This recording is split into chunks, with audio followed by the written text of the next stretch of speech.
panggilan kepada Tommy Soeharto. Semua dipanggil, ya. Ada yang sudah sampai, ada yang sudah selesai dan sebagainya. Ini pada semua orang 48 obligor dan debitur yang jumlah hutangnya itu kepada negara 111 triliun. Adapun Tommy Soeharto hutangnya itu sampai saat ini berdasar perhitungan terkini bisa berubah nanti sesudah Tommy Soeharto datang 2,6 triliun. Saya sudah nggak ada beban apa-apa. Begitu kata Jokowi ketika bertemu dengan para pengusaha yang tergabung di Apindo sesudah dia memenangkan pemilihan presiden di 2019 lalu. Jokowi bertekad di periode keduanya ini ia akan memajukan sistem perekonomian negara bagaimanapun caranya. Dia sudah nggak ada beban politik harus terpenjara supaya dicalonkan lagi untuk menuntaskan kerjanya. Ini adalah periode terakhirnya dan harus selesai dengan target yang sebaik-baiknya. Ketika awal memimpin, musuh Jokowi itu banyak sekali dari berbagai sisi. Dia pernah bilang sih, musuh saya terlalu banyak. Sehingga dia harus memilih satu persatu apa yang harus dia kerjakan dalam skala prioritas. Yang bukan prioritas, dia harus melakukan kompromi supaya tidak timbul kegaduhan yang berujung jadi nggak kerja-kerja. Mau bagaimana lagi, meskipun presiden sebagai penentu, partai politik tetap harus digandeng supaya bisa bersama-sama dalam satu tujuan. Karena itulah di awal jabatan dulu, dia fokus ke migas, pangan, infrastruktur, dan sebagainya.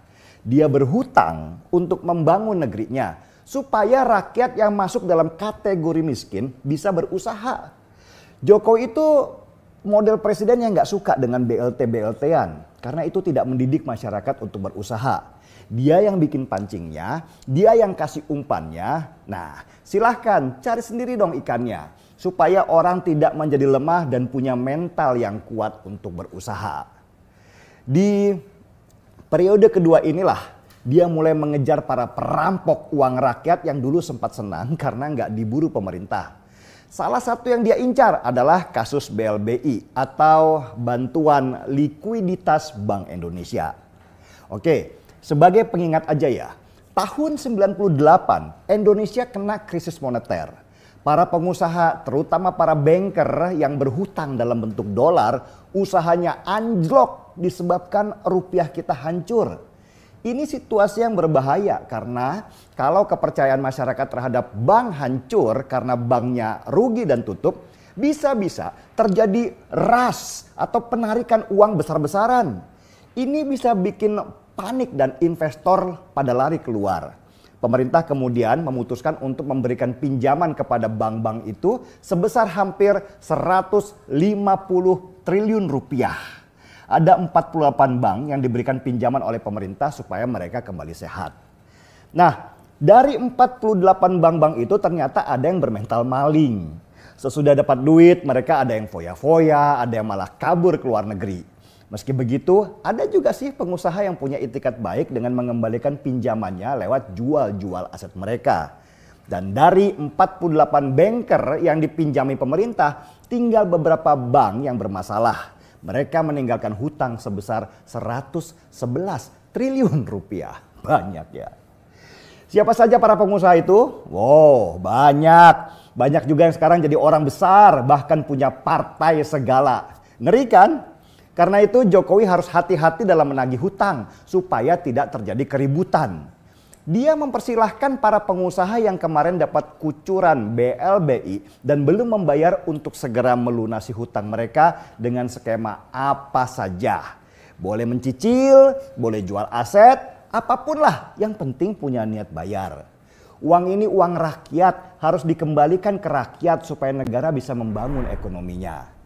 Jadi bayangkan, ngerinya posisi Jokowi karena dia harus berhadapan dengan orang-orang yang besar dan super kaya itu. Orang-orang super kaya ini bisa menggerakkan demo besar untuk menggulingkan pemerintah.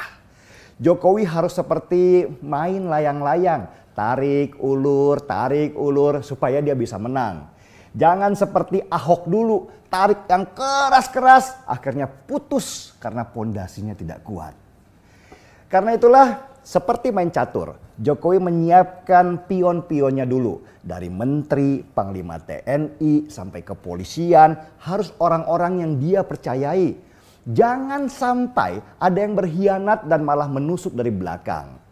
Ingat tahun 2016-2017 kemarin di mana Jokowi sempat salah memilih orang dan berpotensi membuat rusuh negara dengan demo-demo besar yang ditunggangi untuk kepentingan pribadinya?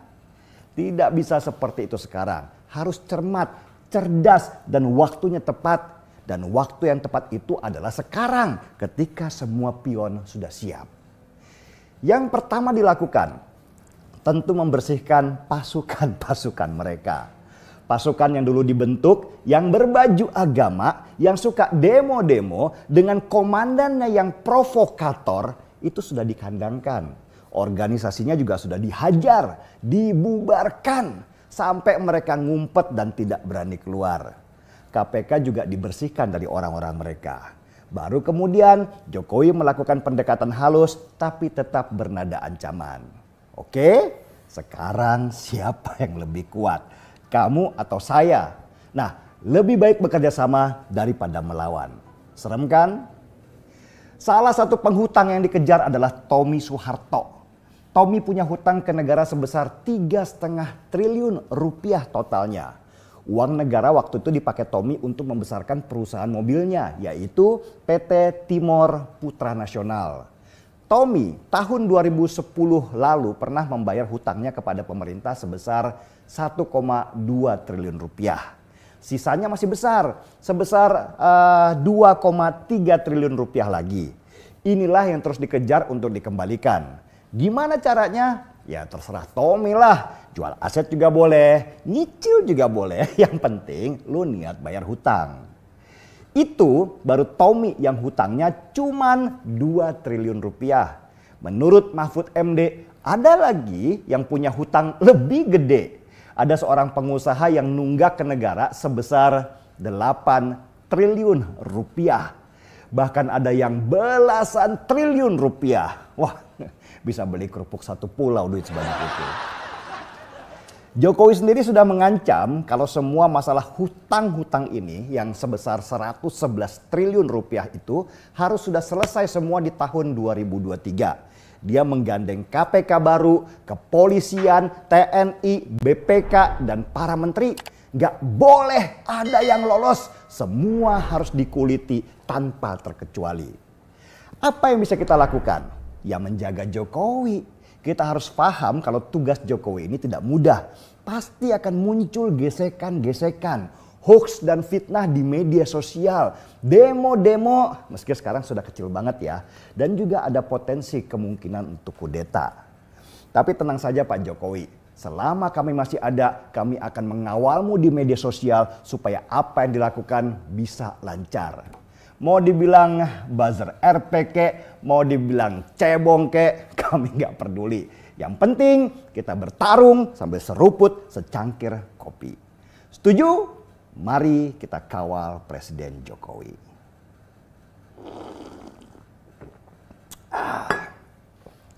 Gaspol!